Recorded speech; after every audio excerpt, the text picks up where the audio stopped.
disait la philosophie comme la science est un discours porté par l'homme en direction d'un monde qu'il faut rendre intelligible. Mais au niveau de leur fonctionnement, il y a des différences. La philosophie, elle est totale. C'est-à-dire la philosophie, quand elle veut expliquer le monde, elle l'explique d'une façon globale.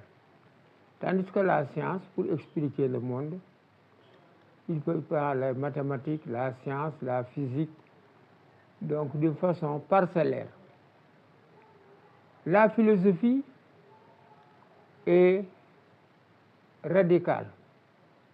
Parce que la philosophie pose la question pourquoi, n'est-ce pas?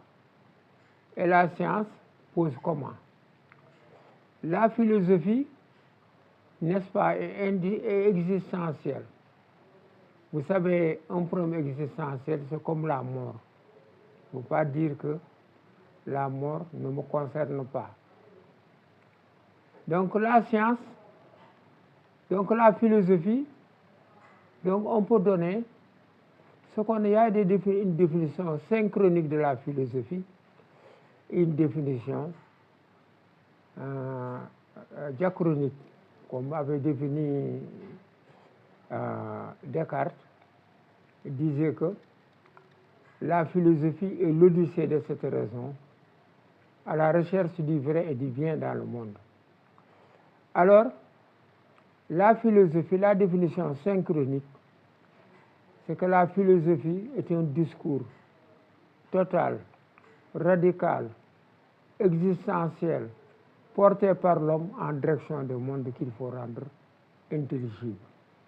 Voilà une définition. On dit les définitions de la philosophie. Il y a les astromates aussi qui ont défini la philosophie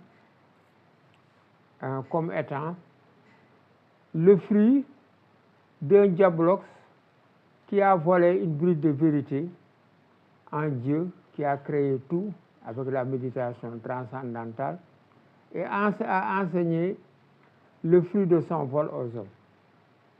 Donc, chers élèves, je vais continuer avec vous.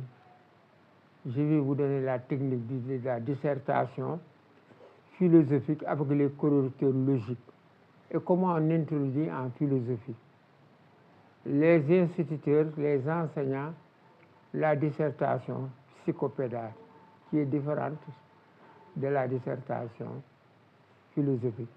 Donc, il faut s'abonner et me motiver.